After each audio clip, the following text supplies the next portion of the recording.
الی ربک یومئذ المساق، آج تیرے رب کی طرف واپسی ہے، پلٹنا ہے۔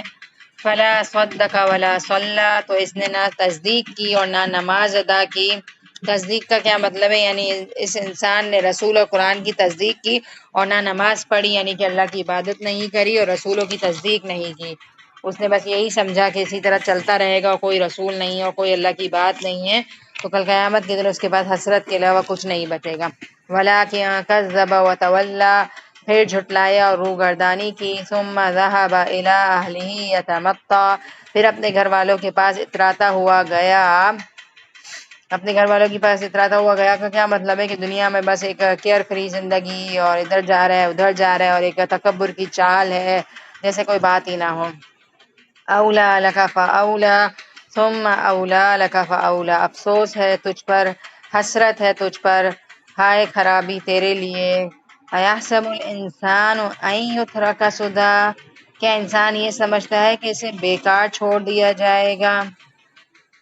بیکار چھوڑ دیا جائے گا ہمیں، یعنی اس کو کسی چیز کا حکم دیا جائے گا، نہ کسی چیز سے منع کیا جائے گا، نہ اس کا محاسبہ ہوگا، نہ مواقبہ، یا اس کو قبر میں ہمیشہ کے لیے چھوڑ دیا جائے گا، وہاں اسے دوبارہ زندہ نہیں کیا جائے گا۔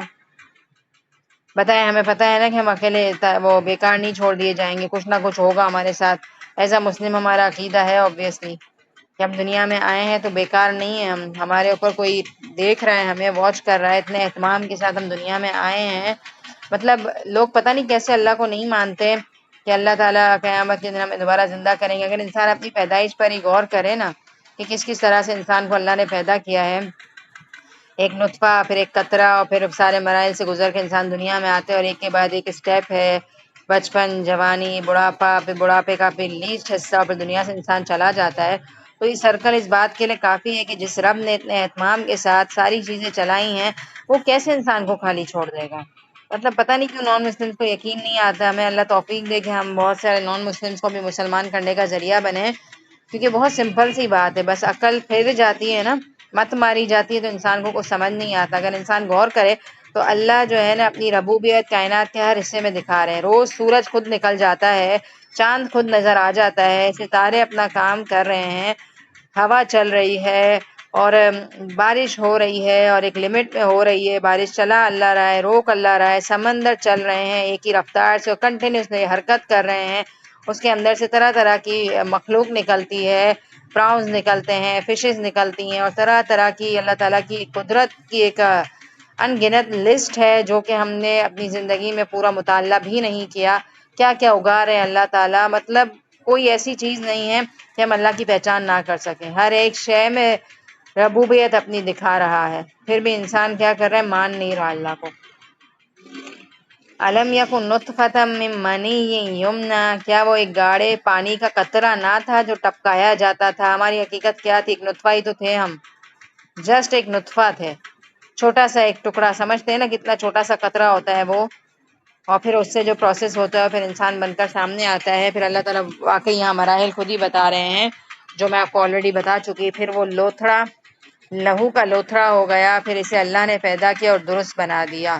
ماں کے پیٹ میں جا کر اگر آپ مراحل دیکھیں تو بندہ جو ہے نا خون کا لوتھڑا بھی بنتا ہے، اس کی باڈی میں یہ ایک فیز بھی آتا ہے کہ پورا خون، جمع ہوا خون بن جاتا ہے وہ، اور پھر اللہ تعالیٰ ہر اسٹیپ پر انسان کو ہڈیاں دے رہے ہیں، اور ہڈیاں صرف اللہ نے ہڈیاں نہیں رکھی، اس پر کیا کرا اللہ نے؟ گوشت ڈالا، اور پھر گوشت کے بعد اسکن پہنا دی تاکہ بدصورت نہ لگے انسان، کیونکہ اگر ہماری باڈی میں سے اللہ معاف کرے کہیں سے بھی ہماری اسکن ہٹ جائے نا، جیسے لاسٹ کلاس میں جلنے کی بات کر رہی تھی، اللہ معاف کرے، تو اللہ ہی نہ کرے کسی انسان کا چہرے کا کوئی حصہ جل جائے اور اس کی اسکن نظر اتر جائے ہلکی سی اور گوشت نظر آنا لگے، تو اللہ معاف کرے سوچ کے کچھ ہو رہا ہے کہ کتنا بدصورت لگنے لگتا ہے نا انسان۔ تو اللہ نے ساری مخلوق کو کھال پہنائی ہے، سارے جانوروں کو کھال پہنائی ہے، ٹھیک ہے؟ تو یہ اللہ کا ایک خوبصورتی نظر آتی ہے کہ کتنی خوبصورتی کے ساتھ اللہ نے بنایا ہے۔ پھر اسے جوڑے یعنی نر و مادہ بنایا۔ الیس ذالک بقادر علی ان یحیی الموتی، کیا اللہ تعالیٰ اس بات پر قادر نہیں کہ مردے کو دوبارہ زندہ کرے؟ یہ سوال ہے، اس کا جواب دینا فرض بنتا ہے ہم پر کہ ہم قرآن پڑھ رہے ہیں تو جواب دیں۔ کیا جواب دیں گے؟ جی اللہ تعالیٰ اس کا جواب پتہ یہی ہوگا جو پیچھے والی آیت تھی نا، بھلا قادرین علی ان نسوی بنانا، ہاں ہاں ضرور ہم تو قادر ہیں کہ اس کی پور پور تک کو درست کر دیں۔ اس کا جواب یہ آیت بھی کی طرف سے، بلکہ اس کا جواب ایک آتا ہے روایات میں، وہ میرے ذہن سے بھی نکل گیا ہے، اسی طرح کا کوئی جواب ہے، بلا کر کے کچھ جواب آتا ہے، وہ پتہ نہیں کہاں شاید لکھا ہوا تھا میرے پاس، وہ ذہن سے میرے نکل گیا ہے۔ ٹھیک ہے، تو بہرحال اگر اردو میں بھی جواب دے دیں تو انشاءاللہ فائدہ ہی ہوگا کہ ہم اللہ سے کہیں جی اللہ تعالیٰ آپ قادر ہیں اور ہمیں توفیق دے کہ ہم اپنے آپ کو اس قابل بنائیں کہ تیرے سامنے کھڑے ہو سکے اور اپنی زندگی کو بہترین طریقے سے گزاریں۔ ٹھیک ہے، الحمدللہ چھوٹی سی صورت تھی اور اب الحمدللہ ہفتے میں 2 کلاسز ہو رہی ہیں تو مسئلہ نہیں ہے، ماشاءاللہ اچھا جا رہا ہے فلو۔ تو میں ایک ہی صورت رکھتی ہوں، پھر انشاءاللہ ٹیوزڈے کو ہماری بڑی صورت آئے گی یعنی کہ سورہ دہر آئے گی، تو اس کو ہم ایک سٹنگ میں کور کر لیں گے، اور مرسلات اسی طرح قیامہ کی طرح چھوٹی صورت ہے تو اس کو ایک سٹنگ میں ہم کور اپ کر لیں گے۔ ٹھیک ہے، تو انشاءاللہ ہمارا پھر اما پارا بھی چھوٹی چھوٹی صورتوں والا ہے، تو ماشاءاللہ ایک اور قرآن ہمارا ختم ہونے والا ہے، تو بہت خوشی ہوتی ہے کہ اللہ تعالیٰ نے اس کام میں لگایا ہوا ہے۔ بس یہ دعا ہے کہ ایک کے بعد ایک کام ہوتا رہے، کیونکہ میرا تفسیر کا ایکسپیرینس یہ دوسری دفعہ ہے، ماشاءاللہ دوسری دفعہ قرآن ختم ہوگا۔ تو اصل بات یہ ہے کہ صفحوں پر صفحے پلٹنے سے کچھ نہیں ہوتا، ہمیں اپنے آپ کو پلٹنا ہے۔ تسبیح کے دانے گراتے جاتے ہیں نا ہم، تو ہم دیکھیں کہ ہم نے اپنے آپ کو کتنا بدلا، تو ورقوں پہ ورقے پلٹنے سے ہم